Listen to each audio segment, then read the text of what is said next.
relax habang nakikichika sa hindi basta-bastang kwentuhan. Inaabangan ang mga stories na may twist. Mga usapin na parang ang hirap paniwalaan. Pero, nangyayari pala. Ano? True, mamalan. Kaya Tower Cats, ready na po ba kayong makihula? Ready na? Ready na, friend.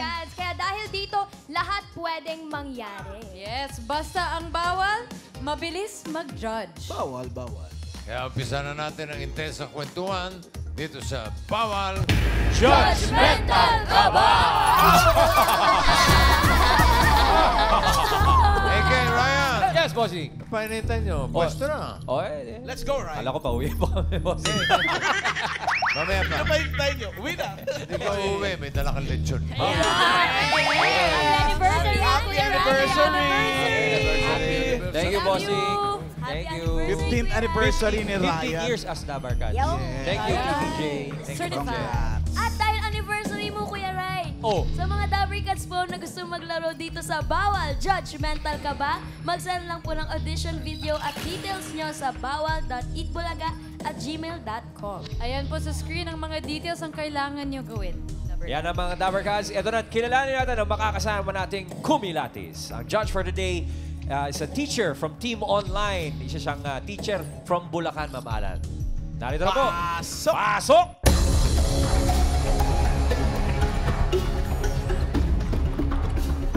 Hello mga Dabarkads! Ako po si RJ mula sa Balagtas, Bulacan.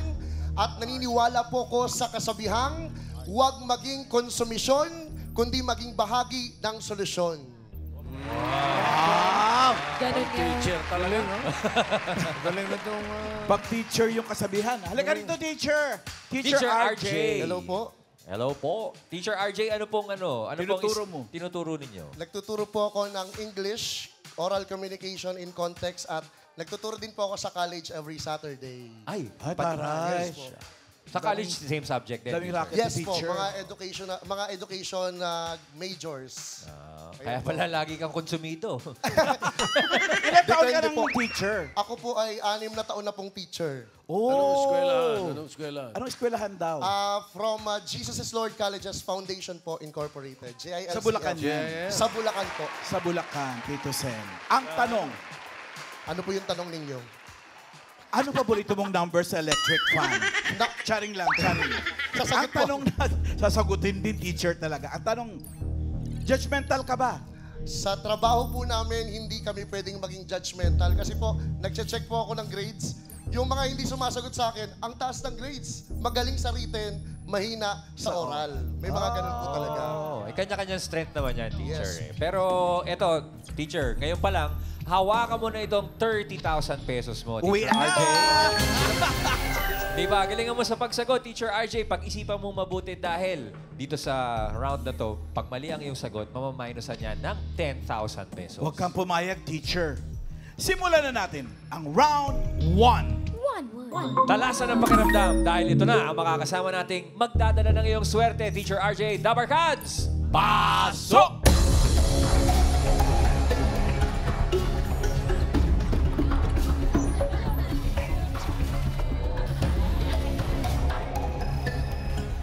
Pakilala? Ako po si Romel Andres.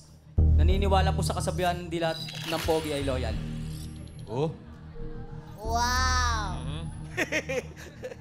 Ako po si Richard Farinas at naniniwala sa mga kasibihang hindi lahat ng gwapo may girlfriend. Yung iba, may boyfriend din. Go, Yong. Next!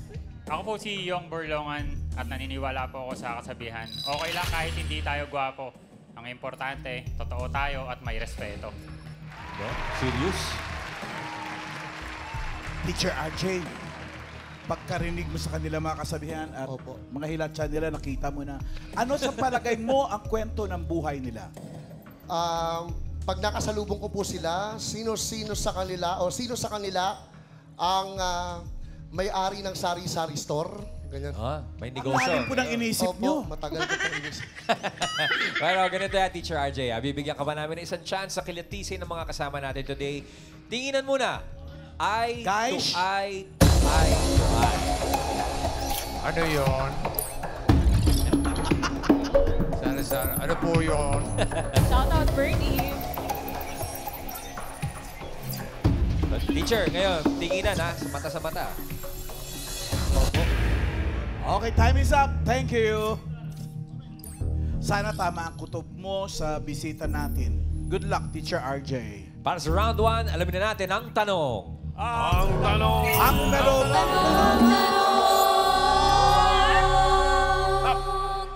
Napakagandang tanong. Sino sa kanila ang ipinanganak at tumira sa sementeryo? Narito ang pagpipilian mo. Pang-Halloween to eh. Raisa? Kaya Sir nandiyan si RJ? Omeng sa Tanasya. Okay.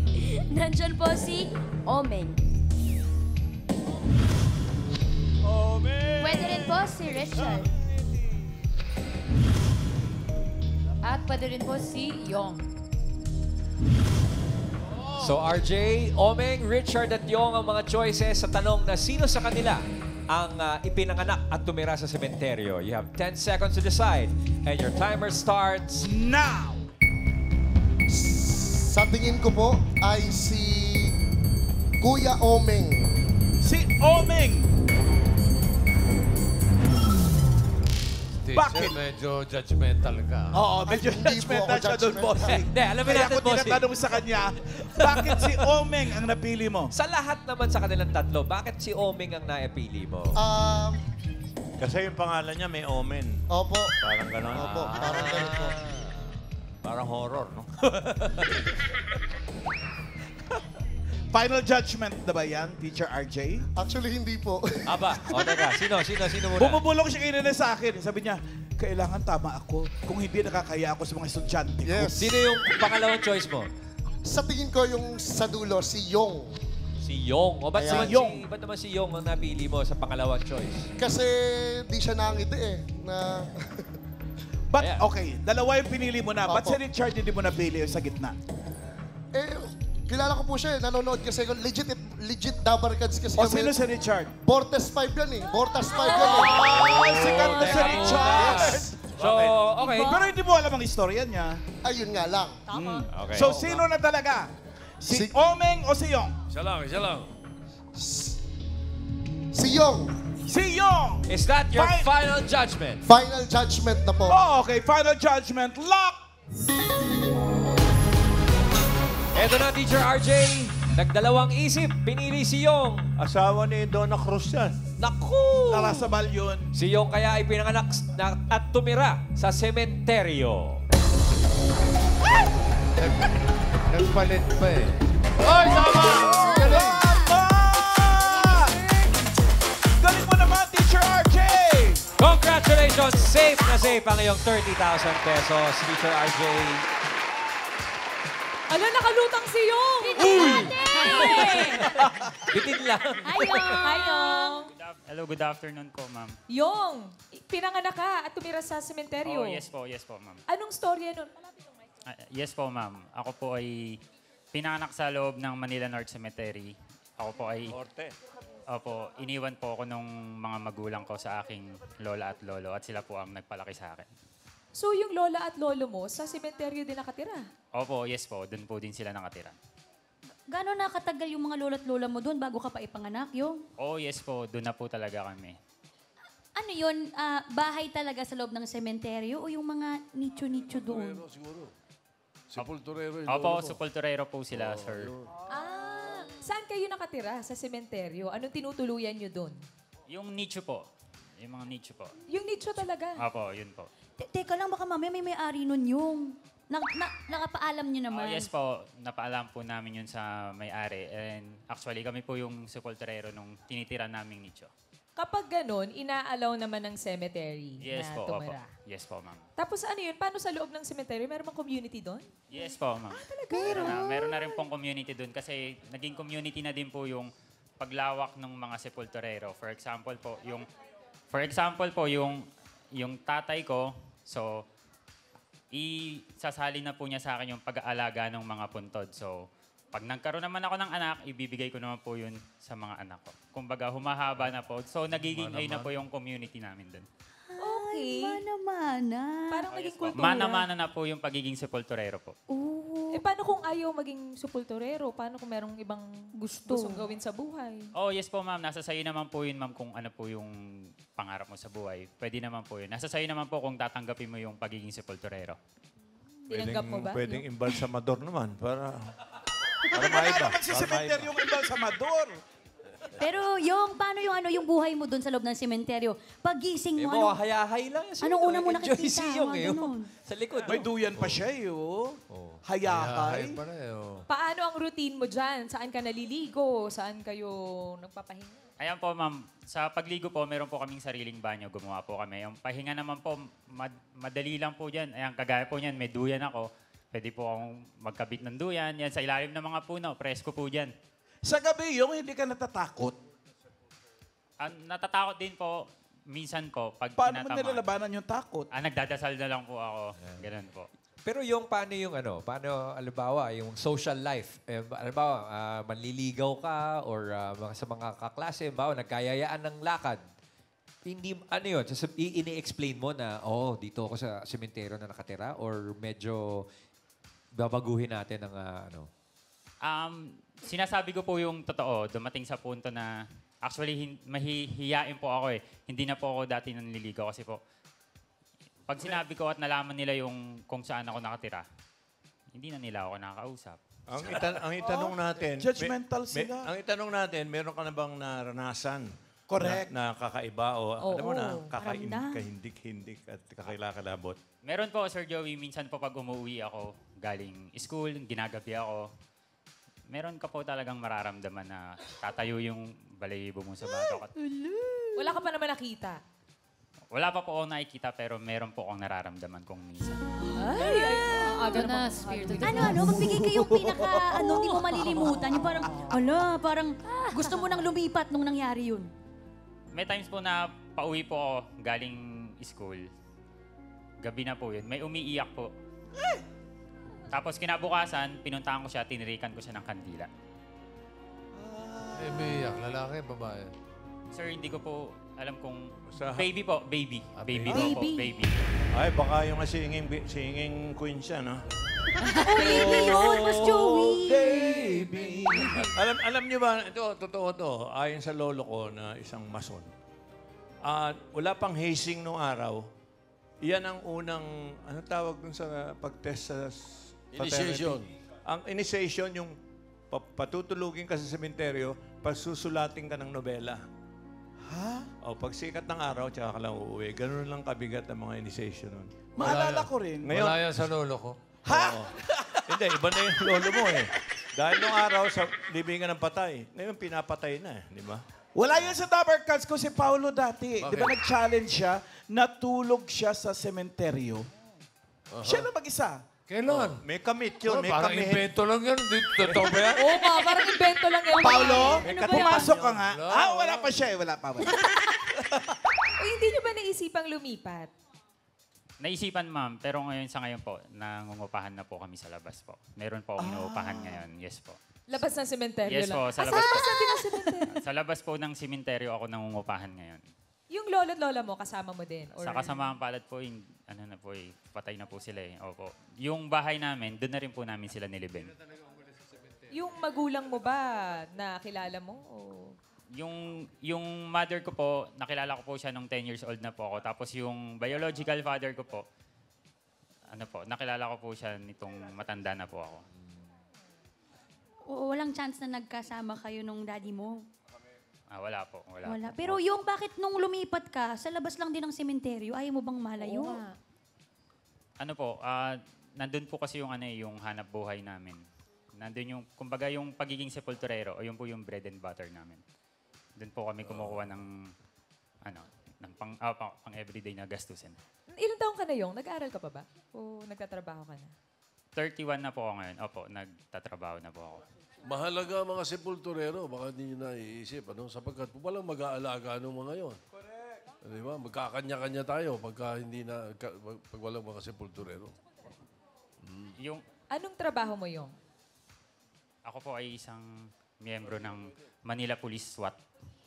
Pulis naman pala si Sir. Pulis! Yes! Kaya naman pala. Ma'am Alan, yung ngiti. Mamili ah. Kasi nagulat ako, akala ko yung sasagot niya, head sepulturero siya doon ngayon. Diretso tayo eh. Kaya pala may tindig si Sir Yung. Gano'n na po kayo katagal sa inyong serbisyo, sir? Ako po ay 7 taon na po akong pulis po. 3 taon na po akong SWAT operator.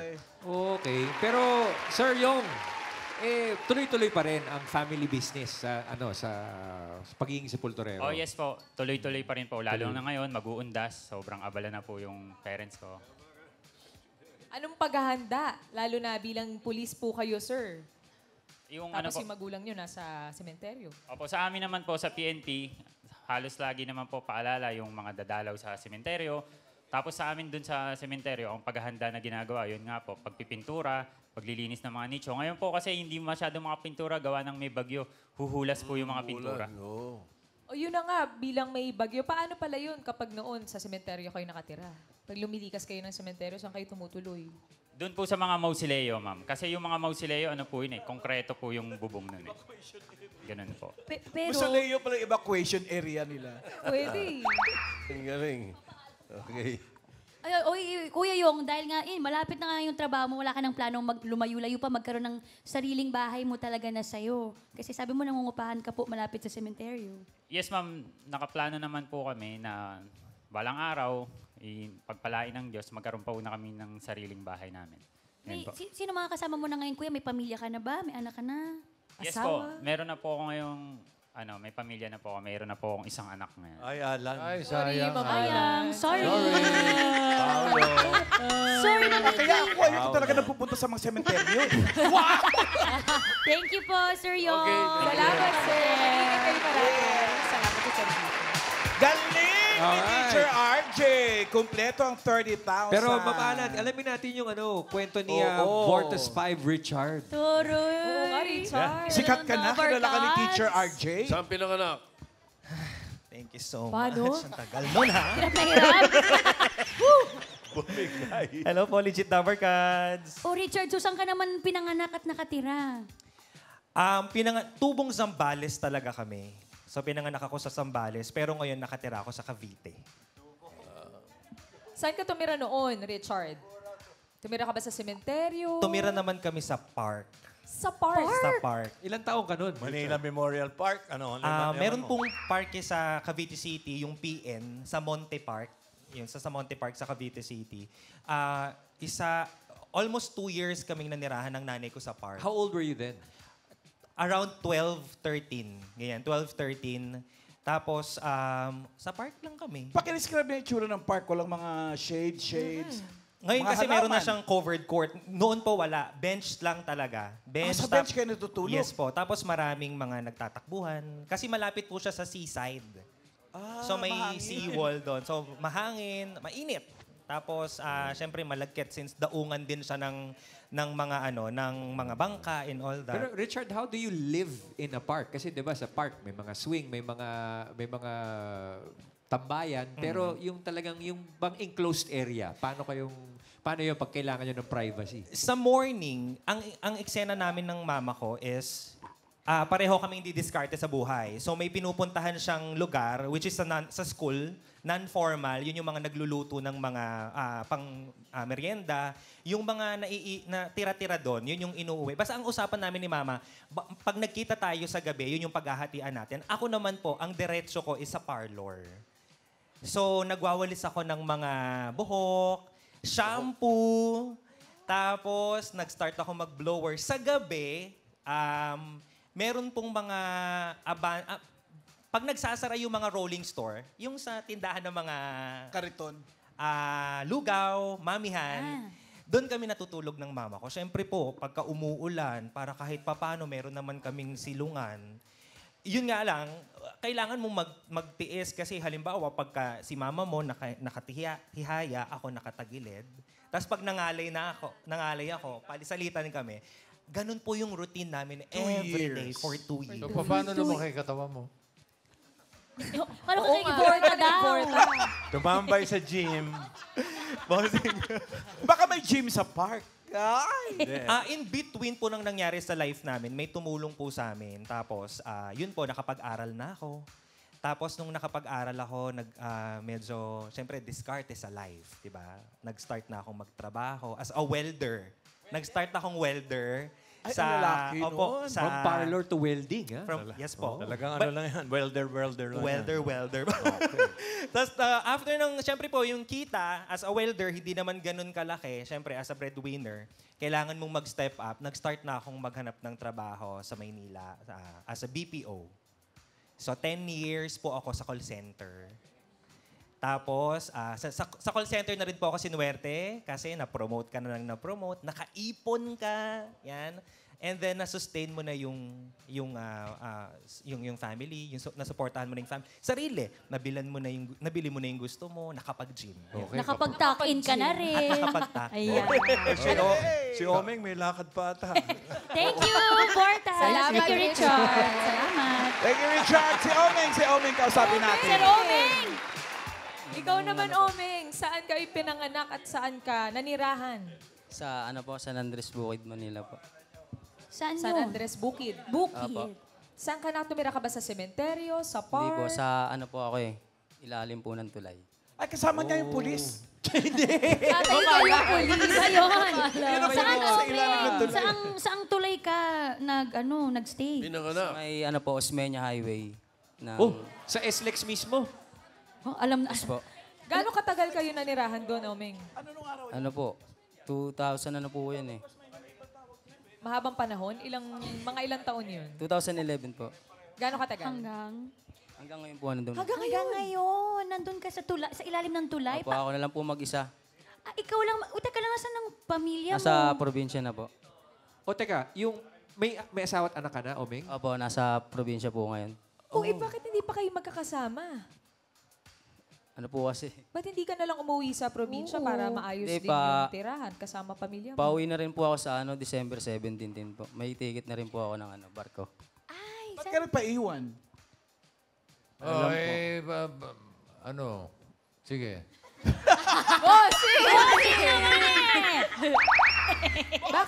Bakit, Omeng? Ba't ka nagpaiwan? Para po sa pangangailangan rin po. Kasi dito po yung trabaho ko sa Taguig eh.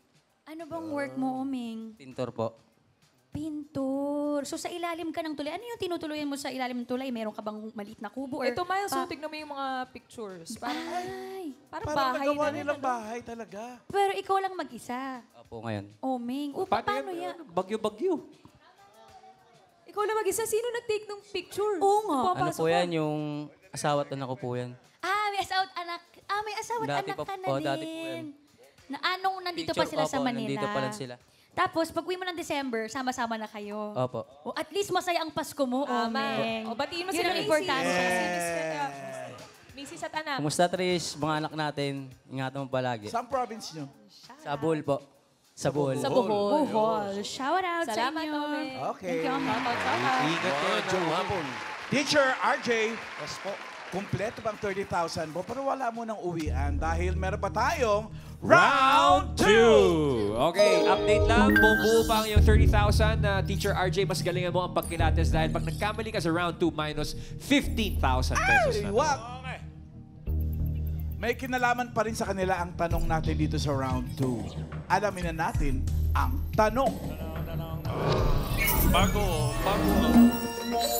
Bago ang tanong, paalala lang ulit sa mga Dabarkats natin gustong makipagbayanihan sa fundraising drive ng Miss Millennial nating si Julia Gonoa na para sa mga nasalanta ng bagyo sa Bicol, nasa TV screens po ninyo ngayon ang account na pwedeng padalhan.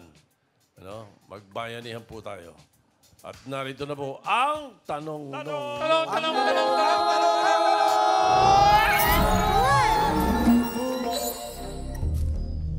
Ilang bahay ang naipundar na ni Richard? Sobra naman. Ibo. Narito ang mga pagpipilian mo, Raisa. Sir RJ, pwede pong 2.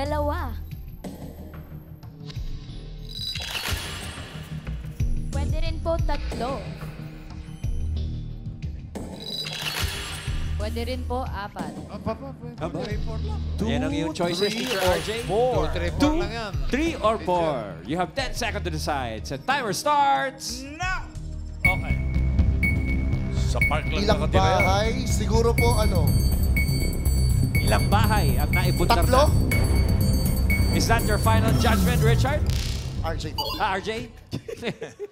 Final judgment. Ramon Jose. Wala naman akong choice eh. Hindi ko naman talaga siya kilala eh. Hula. Tatlo po, final judgment. Tatlo. Final judgment. Lock it. Okay. Check. Tatlo ang Natin. sinagot ni Teacher RJ. Ilang bahay kaya ang naipundar ni Vortex 5 Richard?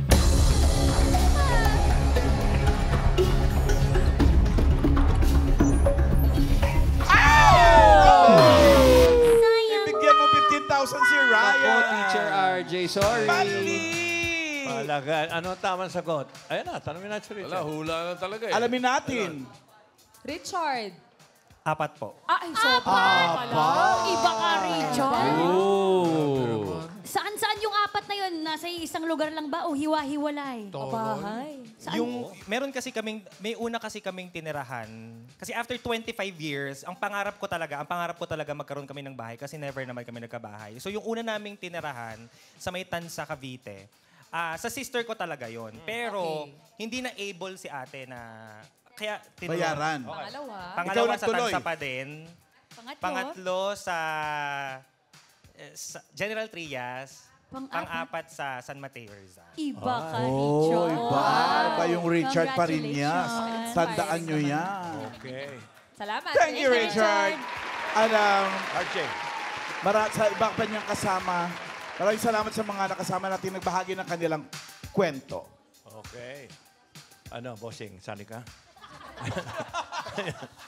Minsan, ang mga success stories nag-uumpisa sa mga unexpected places. Gagaya na narinig natin, hindi naging hadlang ang kahirapan ng buhay para mangarap at magtagumpay.